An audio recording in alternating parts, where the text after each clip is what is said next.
And writing a book is kind of like that, except you put part of your soul in that book and then it goes on to live its own life, right? The book that I wrote, The Ultimate Stay-at-Home Dad Manual, came about because I was angry. I thought the advice that I deserved when I started out did not exist. It was not there. It was either that or condescending. I think one of the pieces of advice we got early on, I mentioned in the book, is if a dad goes to a play group, he should sit in the corner until someone talks to him. And I was like, no, that's not healthy. That's not going to work. And it was a bunch of things. Like, how do you really change the diaper when there's no changing table in the men's room? Like, that's a big deal. And it's gotten better than it was, but it used to be non-existent. And so I started looking at these things of all the advice I really wanted on how to do these things. And I knew this huge community of stay-at-home dads, not just locally, but nationally as well, right? We had conventions and all that. And so out of anger, I wrote it. I was like, no, I'm going to change. We're going to change this. We're going to give dads a book that, whether you're a stay-at-home dad or not, will teach you how to actually take care of your family and your kid. Because when it comes down to it, I just want to spend time with my kids. That's really it. Hi there. Welcome to the Connecting KC podcast. I'm Rachel Kilmer, also known as Rach the Realtor on the internet, where I love, connecting all things KC. I'm a metro area real estate agent, retired sports reporter, and mom, and probably too old to call myself a TikToker, but honestly, that's how we got here. You can learn more at www.rachtherealtorkc.com. But this show is all about introducing you to all of the movers and shakers, interesting people, heartfelt stories, and funny quirks that make this vibrant community home. So let's get right to it with today's episode of Connecting KC. Welcome into today's episode of Connecting Kansas City, where I am so excited to be joined by Shannon Carpenter. He is the author of the Ultimate Stay-at-Home Dad book and is a graduate of the famous Second City, where he refined his humor writing to capture the attention of audiences everywhere. Whether writing social satire, essays, or books, he is always able to find your funny bone and leave you with a lasting impression. He has appeared on Good Morning America, CNN, MSNBC, The Wall Street Journal, Slate, NPR, Forbes, The Atlantic, and numerous other publications. Glad to have Connecting Kansas City as a part of that list. Redbook Magazine has named him as one of America's adventure dads. And finally, BuzzFeed recognized him as one of the funniest women of the week in 2020, which was weird because he is not a woman. However, he is very funny. Shannon, thank you for being here today. I appreciate it. I'm glad to be here. Thanks for having me. Yeah, I'm sure it's a cross between having a name that could be female or male and then branding yourself as the ultimate stay-at-home dad that led to that award. But what an honor, nevertheless. You know, they took it down and I was very upset because then they didn't put me on the dad list. I was like, come on, man. It was a funny joke. I told a joke and the BuzzFeed was all about it.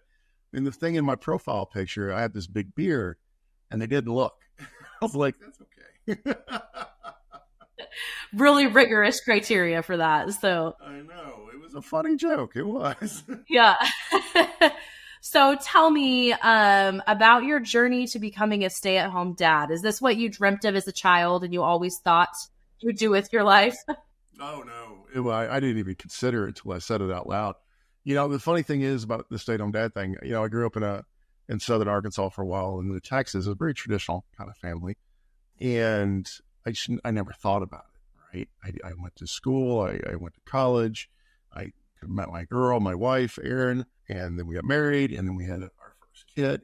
And during our first child, when my daughter was about a little bit over a year old, my wife was pregnant with her second, I just realized every day that I was getting up, taking my daughter to daycare at 7, right? And picking her up at 6 o'clock. And I had been doing this for a year.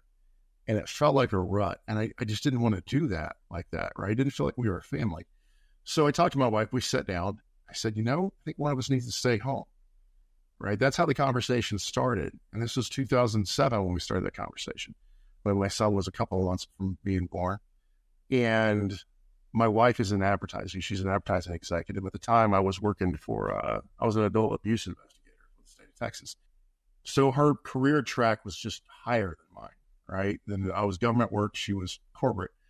And so we talked about finances and things like that. And I realized, I said, well, maybe it should be me, as almost a joke until they said it out loud. And as soon as they said it, I was like, oh God, it has to be me. And then I thought about it for 2 seconds, like, I want it to be me. I gave myself permission to want that. And that's how it started. Once it was that, I just ran with it. I just took over.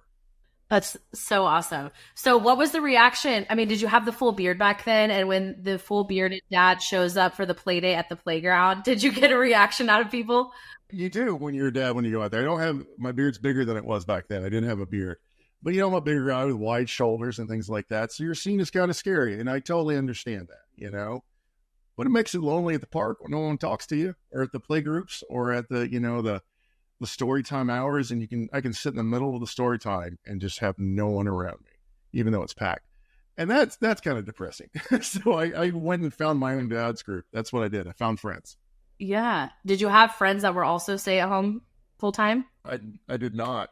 I didn't know anybody who was a stay-at-home dad. And back in the time when I started, 2008, it wasn't very acknowledged, I guess. There wasn't as many of us. It wasn't as talked about as much. So I knew no one. Even online, I found 2 guys that were stay-at-home dads. So I did the stay-at-home dad thing by myself for about 6 months to a year. And I tried to join some moms groups, and that didn't work out. And I understand why. You don't want some of the, big scary looking guys showing up sometimes, and I get that. So I just, by happenstance, my wife brought home a printed off page from the internet. That's how old I feel right now. And said, have you seen these guys? It was called KC Dads. It was a dad's group here in town. And I showed up, fell in love, and I've been with the same 5 guys for the last 16 years. We've raised 16 kids together. Best friends. Oh, that is like the most heartwarming thing I've ever heard. That is so cool. What did you guys, like, I'm literally like tearing a little bit. What did you guys do together? Like, what's a dad group do? That's a question I get, because it's like, what do you guys do all day? I'm like, well, the same things that moms do all day, right? And especially when the kids were younger. So we all had babies, right? We all had kids around the same age. And the 5 core of us made up the group. Over the years, we've had hundreds of dads here in Kansas City come through. So if you're stay-at-home dad, or just any dad, we don't care about stay-at-home dad or not. Come find KC Dads. They have dads night outs and all kinds of things. We care about connection, because I think being a dad can be very isolating. So what do we do there? We did play groups every Wednesday. And then they called me Julie, the cruise ship director, because I found all the adventures in Kansas City. So Friday was Adventure Day. So we did adventures on Friday. Thursday we called Rebel Day. So anybody would come up with an adventure. Tuesday we hung out day. And then Monday everyone went shopping. So we were with each other all every day of the week almost, doing things, because I found very early on that to stay home with my kids meant 2 things. The house would get way dirtier. And 2, I was bored. I was not happy with it. So I found things around town and all over that we could do. If there's something in Kansas City kid related that I haven't done, please let me know, because I can't find anything more. It's been 16 years, right? So at times we talk about, in the younger years, breastfeeding and how that works, and if our wife has cracked nipples, what can we do to help? So there are those childcare questions that may be awkward that you can't ask anywhere else. And the other times we're talking about the Chiefs, we're talking about homes, we're talking about those. We're talking about how to repair our cars, or popping a hood in the driveway with buddies.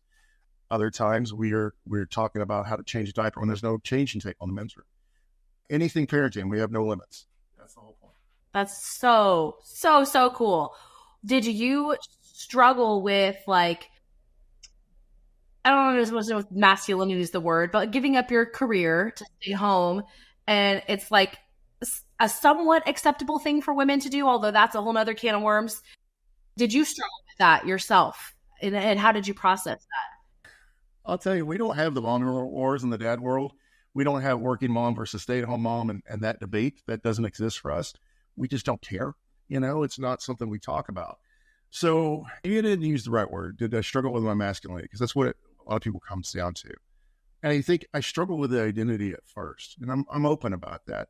Men typically are defined by the jobs that we do. And that's how we introduce ourselves. And it feels very rudderless to be like that, right? To lose that identifying factor, you have to reinvent yourself and realize some very important things. One, my masculinity is my own. No one gets to comment on, it is not a debate that I have, right? I can build you a deck and remodel your bathroom. I can write a book, and I can bake the best tart you've ever had. My macaroons need work, but I'm doing it. I'm close. All these things are genderless. It doesn't matter, right? But it's hard in the beginning because you're alone and you don't have any examples. And the stories that you're told are not stories of caregiving, right? Those don't come up. So yeah, it is very tough until one day I sat down, honest to God, and I realized I could do anything. And that word anything is such a big word when you think about it. It has no limits. And it can be scary and it can be terrifying because what is anything? And then once you figure that out, you just run. And that's what I did. We haven't stopped yet. What does your kids think of this? I mean, it's all they ever known. So they probably just think it's totally normal. It's like, hey, dad's the one that comes to the birthday parties at school and stuff. Are they like proud to bring you in there? Or they treat you just like chopped liver because you were just always there? Mostly it's chopped liver because, the funny thing is my daughter, so she's been around the same 5 guys, 5 stay-at-home dads that are all very assertive in doing this, right? She's been around them her entire life. And she didn't know that mostly moms stay home until she was like 7. She thought it was weird. She's like, why would mom stay home? Dad's way more cool. I was like, yeah, I am. So she had no idea. And each one of my kids have gone through that until they realized that it wasn't as usual to do. Mostly they don't care. I was on CNN once and my daughter's teacher, came up on their newsreader and they're like, Bibby, is this your dad? And Bibby was like, yeah, whatever. I was like, dude, come on, honey. Give me some love there. So yeah, mostly they don't care. Yeah, that's awesome. So how did the book come to be then? And what was the process? I always hear people that have written books say it's like one of the hardest things ever. Was that your experience too? A little bit, yeah. I think it's this internal battle that you fight when you write a book. I explain it this way to my wife, who's a huge Harry Potter person, right? There's these Horcruxes where you split your soul, and that's what Voldemort does. And writing a book is kind of like that, except you put part of your soul in that book, and then it goes on to live its own life, right? The book that I wrote, The Ultimate Stay-at-Home Dad Manual, came about because I was angry. I thought the advice that I deserved when I started out did not exist. It was not there. It was either that or condescending. I think one of the pieces of advice we got early on, I mentioned in the book, is if a dad goes to a play group, he should sit in the corner until someone talks to him. I was like, no, that's not healthy. That's not going to work. And it was a bunch of things. Like, how do you really change the diaper when there's no changing table in the men's room? Like, that's a big deal. And it's gotten better than it was, but it used to be non-existent. And so I started looking at these things of all the advice I really wanted on how to do these things. And I knew this huge community of stay-at-home dads, not just locally, but nationally as well, right? We had conventions and all that. And so out of anger, I wrote it. I was like, no, I'm going to change. We're going to change this. We're going to give dads a book that, whether you're a stay-at-home dad or not, will teach you how to actually take care of your family and your kid. Because when it comes down to it, I just want to spend time with my kids. That's really it. And even now they're 18 and 16 now, I still want to do that all the time. So yeah, that's what I wanted. That's how the book came about. And here in town, I'll tell this a little bit because it's Kansas City local. The Writers Collective, there's a Writers Collective over here. And they used to be in this neighborhood, I think in West Side or Brookside, one of those areas where it is a house that looks like a castle, which is the coolest thing, right? It's got a parapet as part of its front door, or its side wing. And it's just in a regular neighborhood, right? And so I wrote the book there from the top of that parapet. Watch people walk their dogs. I would go every Tuesday and Thursday for 3 hours and write the book. So that's how I did it here locally. I wrote it there. That is awesome. That's so awesome. What's the reception to the book been? Has it gone well? Is this promoting it still part of your day-to-day life, or do you kind of just do that at first and then it kind of lives on, like you said, it lives its own life? What's that been like for you? So, with any book, you get the initial rush of the initial push, right? And that's where Good Morning America happened. And you get to go on Good Morning America. I got bumped from Matt Damon that cut my interview down. So me and Matt Damon have beef now. I'm like, man. So the initial rush is fun. You have this thing out in the world. But my editor told me something that was very real. She said, your book is alive now. It's on its own. You can do things, but in the end, people are going to have their own impressions of it outside of you and read things into it that you may not have intended. And I found that to be very true. Now, with the book now, it's been a couple of years, 3 years, I think. It's doing well. and it's well known within the dad community, the at-home dad community. It's recommended all over when anybody thinks about it. But you have to search for it, right? You have to search. If you're going to be a stay-at-home dad or a new dad, you have to search for the book. The sales are decent. I'm happy with them for my first book. And more than anything, though, is I get the fan mail. And when someone tells you you've made a difference, like a real difference, and you meet those people later, oof, that's humbling. That is something that you dream about as a writer more than sales or anything else. When some guy that you've never met comes to you and starts talking about your book in a way that you didn't think anybody knew like you did, and then they do. That's humbling and amazing at the same time. Yeah, that's beautiful. Does it apply to dads of all kinds, or is it really just for stay-at-home dads? No, dads of all kinds. Like I said, this Ultimate Stay-at-Home Dad, the original title was Dad's Action Adventure Guide. That was my original title. But then the focus group got a hold of it because that's corporate publishing a little bit. And they said, no, stay-at-home dad needs to be in there as the searchable term. And I said, okay, but it's built so any dad can take the book with a newborn, toddler, whatever, and just run and just know how to do things. Like I said, we don't care stay-at-home dad, working dad. We care about spending time with the kids. And so we spend a great amount of time doing that in the book. So if you want to know where to adventure and how to adventure, it's all spelled out. If you want to know how to clean up with toddlers, which is like, they say it's like brushing your teeth while eating Oreos, it's in the book, right? It's all those things on how to do everything you do, including how to take care of your own mental health. Because that's not talked about with dads very much. So I wrote a whole chapter about that. So yeah. That's awesome. So is there a sequel due now that your kids are older, and then now you have all whole different problems? How to get your kid their first car, how to pick a college? Like, do we need a sequel for all the older kid stuff? I'm so far into this parenting writing world. So there are books out there that are being pitched with my agent. And I can tell you about some of them. I do have a proposal about preteens, how to go through some of those things, including the sex talks and everything else like that. I'm actually writing an article a day about how to have the sex talk with your kids. I get to interview some great doctors to do that. And then there's another book that I'm finishing this summer, hopefully, which it's this idea. It's just such a terrible, little line because I don't have the elevator pitch for it yet. But how do the decisions of a father affect a son throughout his life without him knowing it? That's the bigger thing. Now, that sounds very boring and not funny at all. But then I tell you that I got my own sex talk by cutting the heads off chickens on a farm in Arkansas, right? Those are the funny things, but those are the lessons that we impart. And then I have a fiction book that is on submission now that is a satire of the American dream because I write that. So yeah, I got things going. You're busy. You're really busy. I am. My fiction book, I really like it. Soul Custody is the name of it. And it's basically a man is born without a soul, and in order to find it, he has to be a copywriter for God. And he writes season 2 of The Burning Bush and does not go well. So that's the humor part of me that comes out. So I have a nonfiction side of me and a fiction side of me. So yeah. For sure. Yeah. Second City, that's no joke. What was that experience like for you? And did you do live comedy for a while after that? I didn't. So we all met online. That's how we were doing it, especially at the beginning of COVID. Or we were starting and then COVID hit. And it is one of the most amazing experiences of my life because you're with like 10 people in a very intense setting. And when you follow it all the way through, it's like 6 months of just making each other laugh all the time. And everyone is trying to heighten the humor every time. So you realize where you start and where you end is so different. And I keep in contact with all those people, and they have books of their own and they're doing things. It definitely refined my humor to a sharp point. And I'm thankful for them very much. Yeah, very cool. Are your kids funny too? I think they're hilarious. I do.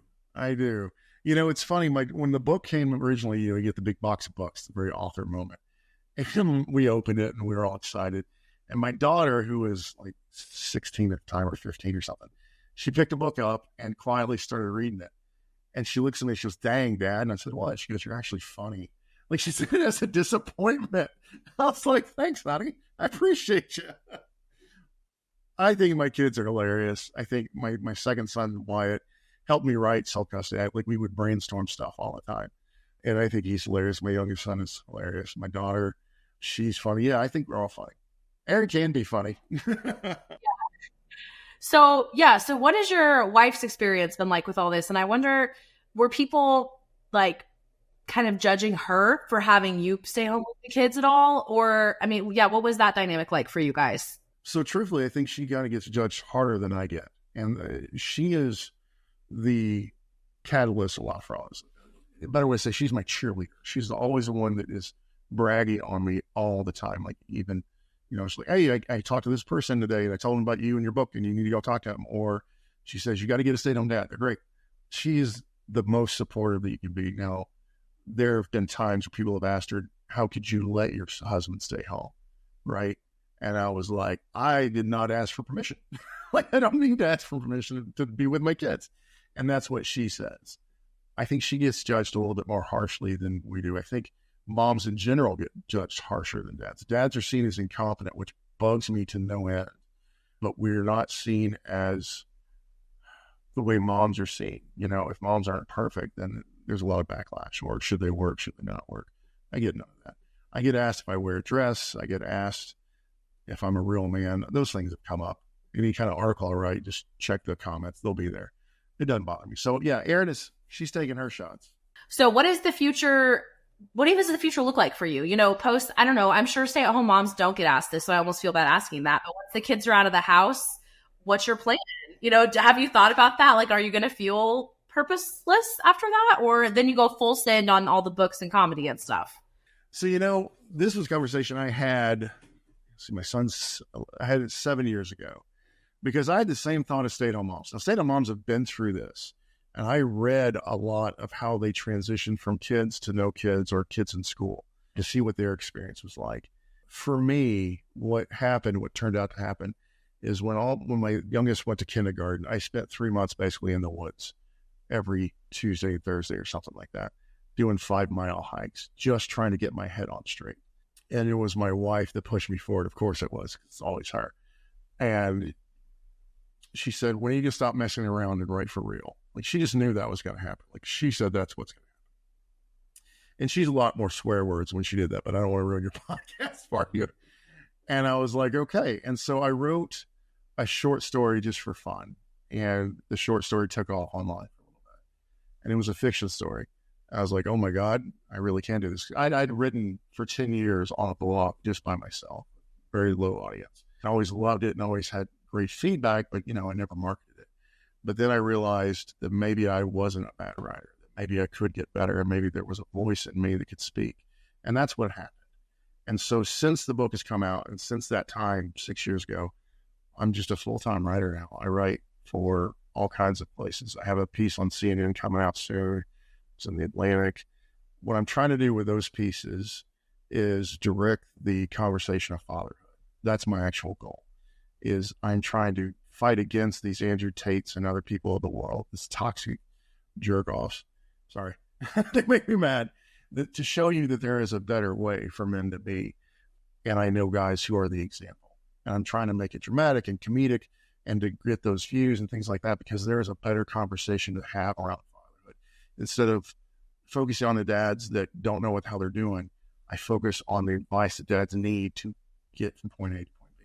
Luckily, it's worked out for me. I get to talk all over about this topic. I get cool podcasts, and hopefully people buy my books.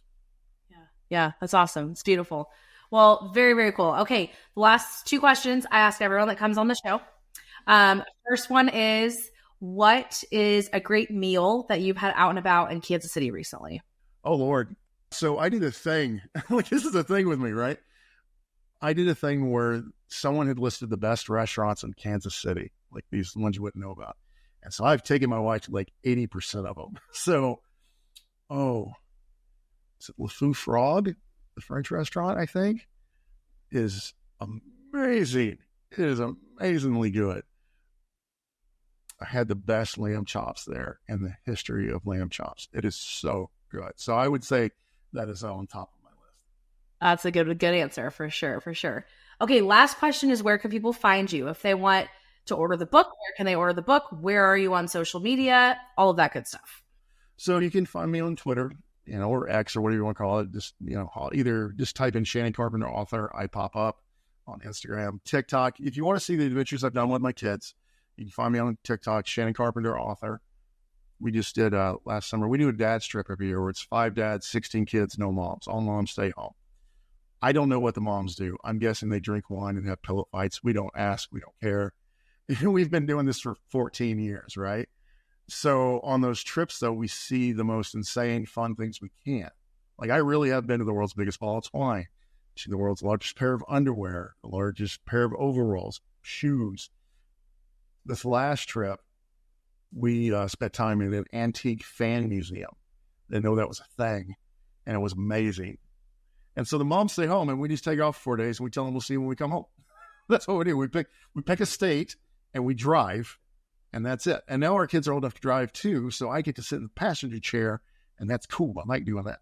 So this year we're heading toward Tennessee. Oh my gosh, that is amazing. That is iconic, and I am so happy for all the moms in this group that they get that moment too, and all the kids that they get to experience that. Like, I mean, those are the memories you remember later in life, right? It's not like the fanciest vacation; it's the ball of twine. Like, it is. It is the core memory that I want my kids to come back to when things are hard in their life, and it was always intentional to be that, even for myself, because I realized I can do anything. What does that mean? And so apparently that meant going and seeing the world's largest rocking chair, because I've seen that. It's like 3 stories tall. Amazing. All right. At Shannon Carpenter author is where we can get all of this incredible content. I am running to go look at it when we get off of here. But thank you so much for the work, for being here and the work you're putting out in the world and the message you're trying to send. Like, really beautiful and like so needed. And yeah, appreciate it. And I know this is a Kansas City local, and Kansas City is a great place to raise kids. It is a great place to be a father. There's so much here to do. I actually write for KCR. I need to mention that, on adventures to have around Kansas City. Like, it's literally one of my jobs. So I'm really happy to be on this one, because this is like my people. I'm like, there's so much to do here. Go do it. I love it. I love it. It's such a good place to raise family for sure. So, all right, Shannon, thank you so much. Guys, thanks for listening. We'll see you next time. Bye.